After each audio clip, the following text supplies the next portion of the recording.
শিক্ষার্থীরা তোমরা সকলেই কেমন আছো? আশা করি সকলেই ভালো আছো। আজকে আবার আমরা তোমাদের ষষ্ঠ শ্রেণীর অনুপাত ও শতকরার মধ্যে সম্পর্ক 2.2 এই অনুশীলনীটির পরবর্তী যে সমস্যাগুলো আছে সেগুলো নিয়ে আলোচনা করব। আমি আশা করি গত ক্লাসে আমরা যেগুলো করিয়েছিলাম সেগুলো বুঝতে পেরেছো এবং কিছু তোমাদেরকে কাজ দিয়েছিলাম 1, 2, 3, 4 নাম্বার থেকে। আশা করি তোমরা বাসায় সেগুলো চেষ্টা করেছো। আজকে আমরা গতকাল যেই সমস্যাগুলো করেছিলাম তার পরবর্তী যেই সমস্যাটা আছে সেটা নিয়ে আলোচনা করব। প্রথমে আমরা দেখি সমস্যাটা কি। আমরা গতকাল 5 নাম্বার পর্যন্ত করেছিলাম, আজকে 6 থেকে শুরু করব। 6 নাম্বার প্রশ্নে বলা আছে ডেভিড সাময়িক পরীক্ষায় 900 নম্বরের মধ্যে 600 নাম্বার পেল। কত পেয়েছে? 900 এর মধ্যে 600। এখানে দুইটা জিনিস আমাদেরকে বের করতে বলা হয়েছে। একটা হলো যে সে শতকরা কত নম্বর পেয়েছে, আর 2 নম্বর হলো মোট নম্বর এবং প্রাপ্ত নম্বরের অনুপাত। দুইটা জিনিস আমাদেরকে বের করতে বলা হয়েছে, ঠিক আছে? তাহলে প্রথমে আমরা এটাকে ঐকিক নিয়মে করি। 6 নাম্বারটা যে কত ডেবিট 900 নম্বরের মধ্যে পেয়েছে 600 নম্বর। 900 নম্বরের মধ্যে পেয়েছে 600 নম্বর। এখন ঐকিক নিয়মে করলে সুতরাং দিক কোথায় চলে যাব? 1 নম্বরের মধ্যে কত পেয়েছে আমরা সেটা লিখব। এখানে 600 আছে, 600 লিখলাম। তাহলে 900 এর মধ্যে যদি 600 পাই, 1 এর মধ্যে কত পেয়েছে? অবশ্যই কম পেয়েছে, সেটা ভাগ হবে। সুতরাং এখন আমাদেরকে বলা হয়েছে শতকরা। শতকরা অর্থ হলো প্রতিশত, অর্থাৎ 100 নম্বরের মধ্যে কত পেয়েছে। এখানে যা আছে সেটা লিখব। 1 এর মধ্যে যত নাম্বার পেয়েছে, অঙ্ককে প্রশ্ন করলে অঙ্ক উত্তর দিয়ে আমরা জানি 1 এর মধ্যে যত নাম্বার পেয়েছে, তাহলে 100 এর মধ্যে কি তার চেয়ে বেশি পাবে নাকি কম পাবে? বেশি পাবে। বেশি পেলে উপরেরটার সাথে গুণ।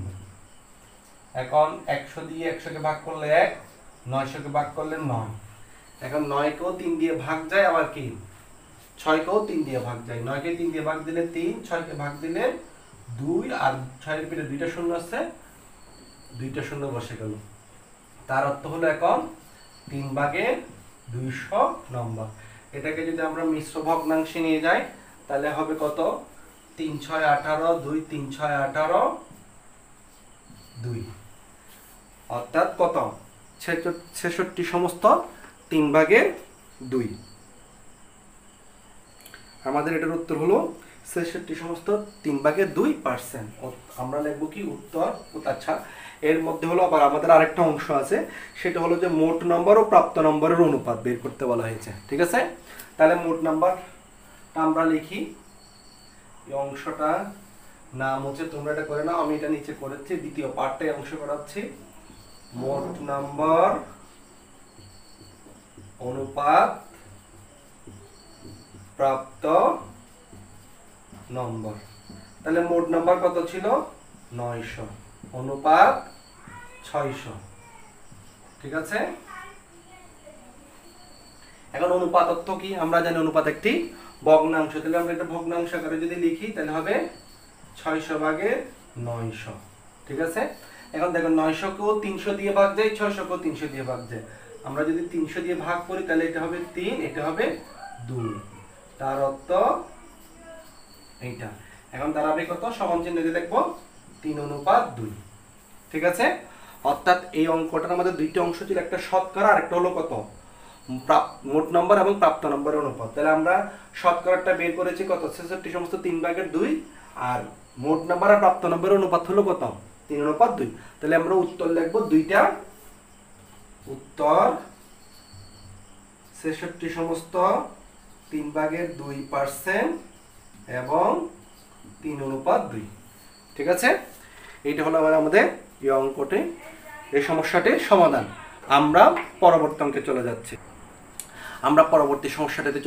পরবর্তী সমস্যাটাতে যেটা বলা হয়েছে, মুসান্না বইয়ের দোকান থেকে একটি বাংলা রচনা বই 84 টাকায় ক্রয় করলো। কত টাকা দিয়ে ক্রয় করছে? 84 টাকা দিয়ে। কিন্তু বইটির কভারের মূল্য লেখা ছিল 120 টাকা। সেই দোকানদারকে 84 টাকা পরিশোধ করছে, কিন্তু সেই বইটির কভারে লেখা ছিল কত? 120 টাকা। তাহলে সে শতকরা কত টাকা কমিশন পেল সেটা বের করতে বলা হয়েছে। ঠিক আছে, তাহলে আমরা লিখলাম সে 120 টাকা কমিশন পেল কত টাকা। তাহলে আমরা লিখি সেটা 7 নাম্বার, বইটির কভার মূল্য, বইটির কভার মূল্য 120 টাকা, বইটির ক্রয় মূল্য সমান কত 84 টাকা। তাহলে বাকিগুলো কি পেয়েছে, কমিশন পেয়েছে। সুতরাং কমিশন পেয়েছে, এটা থেকে এটা বিয়োগ করব, 10 থেকে 4 চলে গেলে 6, এখানে 11, 11 থেকে 8 চলে গেলে 3 টাকা। আচ্ছা, এখন যে 36 টাকা সে কম দিল, সে কত টাকার জিনিসে 36 টাকা কম দিল, 120 টাকা। এখন আমাদেরকে বের করতে বলছে শতকরা হার কত। তাহলে আমরা লিখব 120 টাকায় কমিশন পেল 36 টাকা। সুতরাং 1 টাকায় কমিশন পেল 120 ভাগের 36 টাকা। সুতরাং যেহেতু শতকরায় বের করতে বলছে, এখন আমরা লিখব 100 টাকায় কমিশন পেল, 36 গুণ 100 নিচে হলো 120। এখন দেখো 100 কে 20 দ্বারা ভাগ যায়, 36 কে কত 100 কে 20 দ্বারা ভাগ যায়, 120 কে 20 দ্বারা ভাগ দেয়। 100 কে যদি 20 দ্বারা ভাগ করে তাহলে 5, আর 120 কে ভাগ করলে 6। আবার 6 কেও 6 দিয়ে ভাগ যায়, 36 কেও 6 দিয়ে ভাগ যায়। তাহলে 6 কে 6, 6 6 36 টাকা, 5 6 30 টাকা। তাহলে আমরা কি লিখতে পারি, শতকরা কমিশন কত, মুসান্না শতকরা এত টাকা, সে শতকরা কত টাকা কমিশন পেল। আমরা লিখব সে শতকরা 30 টাকা কমিশন পেল। ঠিক আছে, এই অঙ্কগুলো এরকমই, সবগুলো এরকম। আশা করি পরবর্তী অঙ্কগুলো তোমরা পারবা। তারপরে পরের অঙ্কটা দেখে আমি বলে দিচ্ছি, সেটা 8 নাম্বার।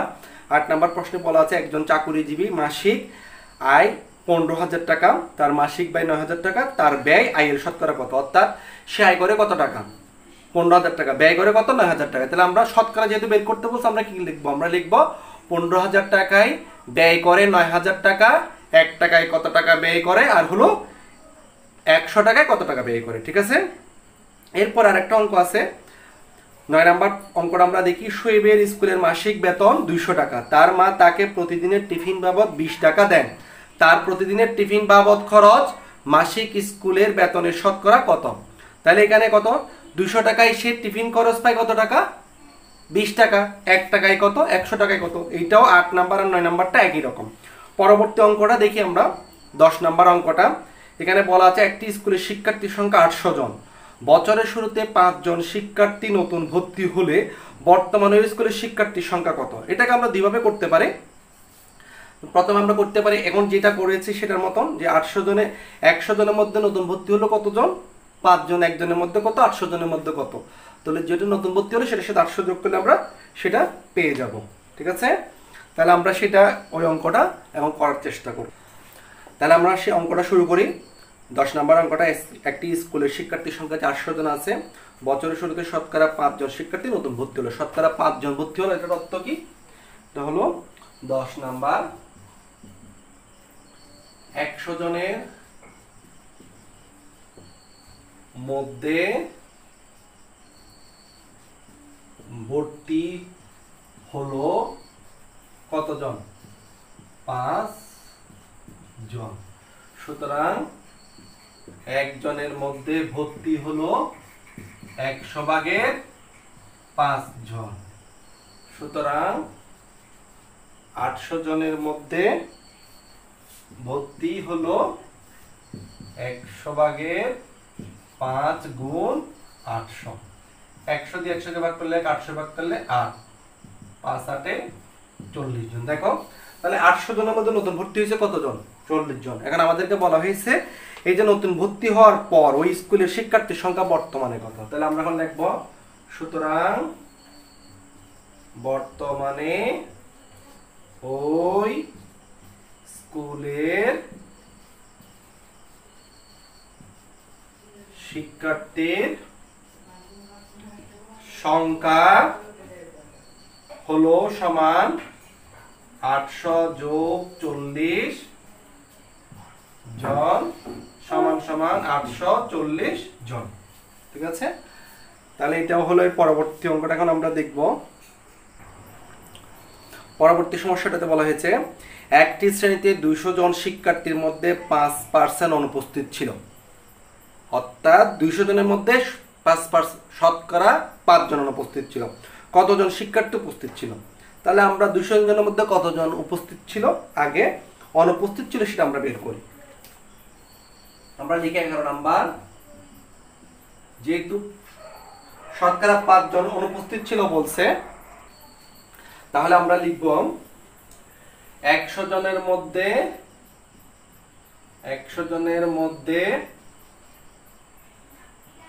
অনুপস্থিত ছিল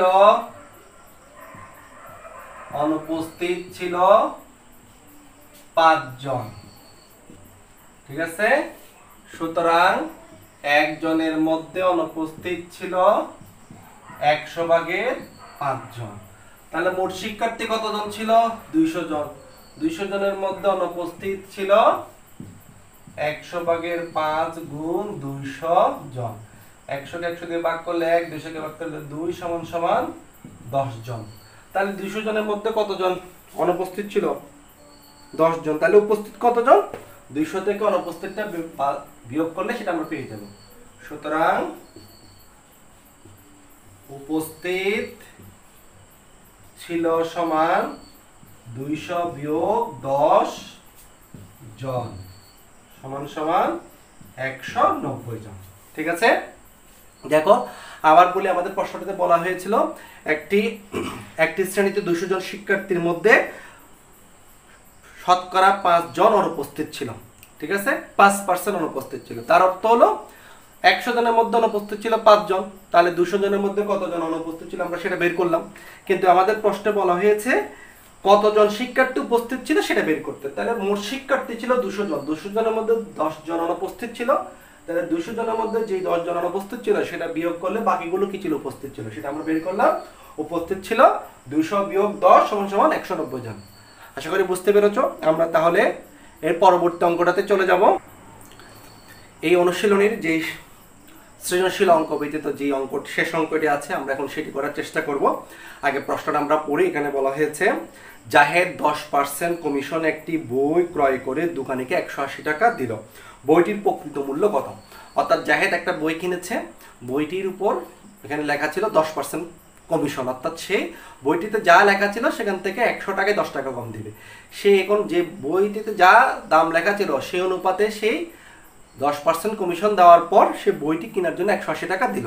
এখন তাহলে বইটির প্রকৃত মূল্য কত ছিল? তাহলে এখন আমরা সেটা লিখব। আগে আমরা লিখি বইটির প্রকৃত মূল্য যদি 100 টাকা হলে, বইটির প্রকৃত মূল্য 100 টাকা হলে 10% কমিশন, কমিশন মানে কি? কম দিব। 10% কমিশনে বিক্রয় মূল্য কত সেটা বের করব না। তাহলে 100 টাকা যদি 10 টাকা কমিশন দেয় তাহলে কত হবে? 100 বিয়োগ 10 বা কত? 90 টাকা। ঠিক আছে, তাহলে বইটির বিক্রয় মূল্য যদি 90 টাকা হয়, প্রকৃত মূল্য কত? 100 টাকা। আর বইটি আমরা কিনছি কয় টাকা দিয়ে? 180 টাকা দিয়ে। আমরা সেখান থেকে এখন বের করব বিক্রয় মূল্য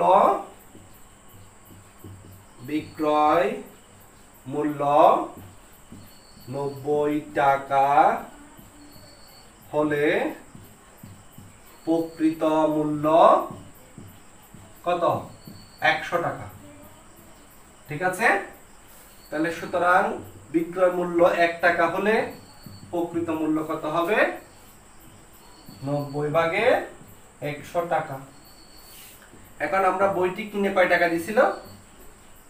বইটি কিনে জাহেদ দিছে কত টাকা? জাহেদ 180 টাকা দিছে। তাহলে বইটির বিক্রয় মূল্য 180 টাকা হলে প্রকৃত মূল্য কত আমরা এখন সেটা বের করব।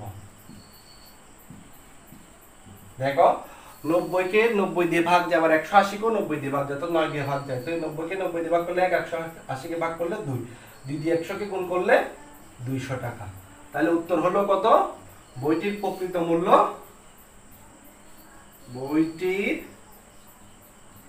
প্রকৃত মূল্য 200 টাকা। ঠিক আছে, বুঝতে পেরেছো? আমরা এখন এই অনুশীলনীর যেই শেষ অঙ্কটি আছে, সৃজনশীল অঙ্কটি করার চেষ্টা করব। ঠিক আছে, আমরা এখন সৃজনশীল অঙ্কটি করব।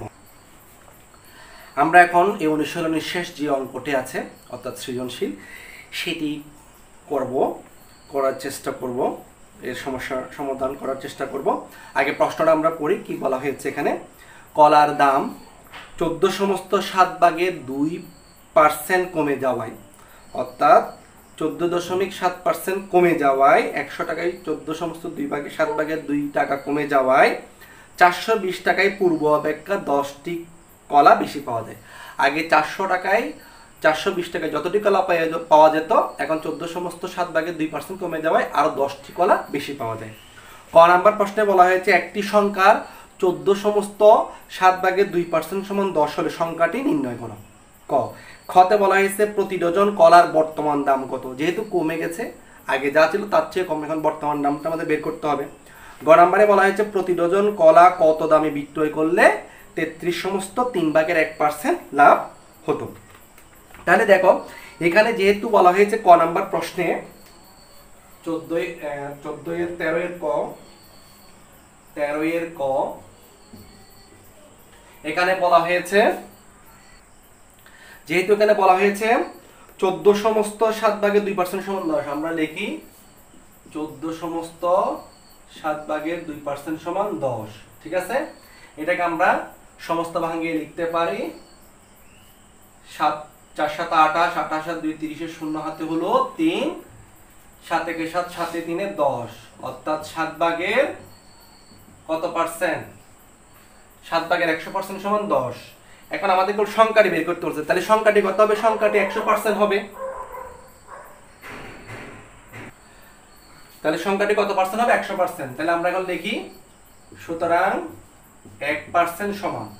এখন দেখো ভগ্নাংশের নিচে যখন 1 বসেছে, সেই ক্ষেত্রে আমাদের এইখানে এই ভগ্নাংশ যেটা ছিল সেটা এখানে উল্টিয়ে বসবে, অর্থাৎ লবটা হরে চলে যাবে, হরটা লবে চলে যাবে। এখন সুতরাং দিয়ে লিখব সংখ্যাটা 100% ধরে নিব আমরা। 100% সমান 10 গুণ 7 গুণ 100, আর নিচে হবে 100। 100 কে 100 দিয়ে কাটলে হবে 1 1, 7 10 কত? 70। তাহলে সংখ্যাটি কত আসলো আমাদের? সংখ্যাটি আসলো 70। সুতরাং আমরা লিখব নির্ণয় সংখ্যাটি 70। ঠিক আছে, দেখো আবার বলছি, আমাদের এখানে দেওয়া ছিল 14 সমস্ত 7 ভাগের 2% সমান 10। এরপর আমরা লিখব 1% সমান কত, আর যেহেতু সংখ্যাটি বের করতে বলা হয়েছে তাহলে সংখ্যাটি হবে কত? 100%। তাহলে 100% সমান কত আমরা বের করলাম? 70 আসলো। ঠিক আছে, এখন আমরা খ নাম্বার অঙ্কে চলে যাব। এখন দেখো আমাদের এখানে বলা হয়েছে 14 সমস্ত খ নাম্বার প্রশ্নে বলা হয়েছে প্রতি ডজন কলার বর্তমান দাম কত। তাহলে কত টাকা কমছে আমরা আগে সেটা বের করি। 100 টাকায় কমছে কত টাকা? 14 সমস্ত 2 ভাগের 7 ভাগের 2, অর্থাৎ 7 ভাগের 100 টাকা কমেছে। কত? 100 টাকায়। 1 টাকায় কত টাকা কমছে? 420 টাকায় কত টাকা কমছে আমরা সেটা বের করব। ঠিক আছে, ক নাম্বার লিখি 100 টাকায় কমেছে, 100 টাকায় কমে 7 ভাগের 100 টাকা। এটা আমরা ক থেকে পেয়েছি সেজন্য সরাসরি লিখে দিলাম। সুতরাং 1 টাকায় কমে, অবশ্যই কম সেজন্য 100টা নিচে যাবে, সুতরাং 420 টাকায় কমে। 100 গুণ 420, 7 গুণ 100। 100 কে 100 দিয়ে কাটলে 1, 7 কে 7 দিয়ে কাটলে 1, আর 42 কে 7 দিয়ে কাটলে 6, এখানে 0। তাহলে 420 টাকায় কত টাকা কমছে? টাকা। এখন দেখো আমাদের এখানে বলা হয়েছে যে 420 টাকায় আগের চেয়ে 10টি কলা বেশি পাওয়া যায়, তাহলে এই 60 টাকা দিয়ে আমি অতিরিক্ত কয়টি কলা পাচ্ছি? 10টি। এখন আমাদেরকে বলা হয়েছে প্রতি ডজন কলার বর্তমান দাম কত। তাহলে আমরা জানি 1 ডজন সমান কত? আমরা জানি 1 ডজন সমান 12টি।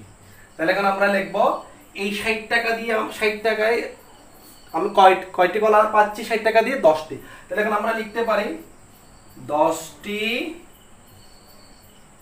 কলার বর্তমান মূল্য 60 টাকা। সুতরাং একটি কলার বর্তমান মূল্য 10 ভাগে 60 টাকা। সুতরাং 12টি কলার বর্তমান মূল্য কত হবে?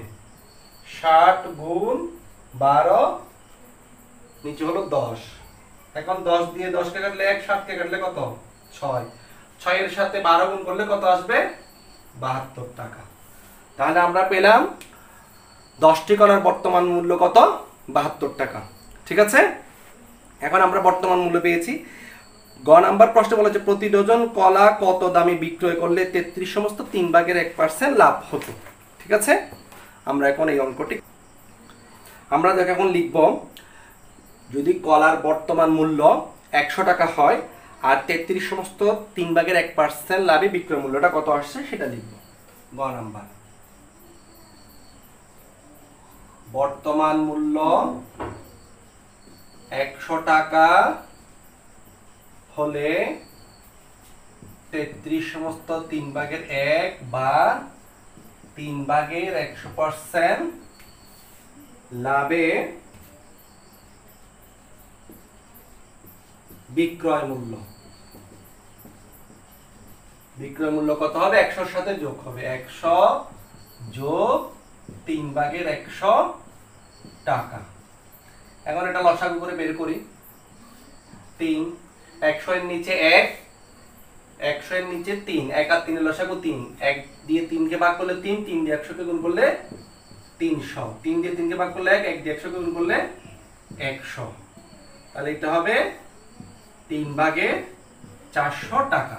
তাহলে দেখো বর্তমান মূল্য যদি 100 টাকা হয়, 33 সমস্ত 3 ভাগের 1% লাভে বিক্রয় মূল্য কত হবে? 3 ভাগে 400 টাকা। তাহলে 1 টাকা হইলে কত? আর আমরা বর্তমান মূল্যটা বের করছি কত? 72 টাকা। 1 ডজনের বর্তমান মূল্য আমাদেরকে বলা হয়েছে প্রতি ডজন কলার কত দামে বিক্রয় করলে এত % লাভ হবে। তাহলে এখন আমরা লিখি বর্তমান মূল্য 100 টাকা হলে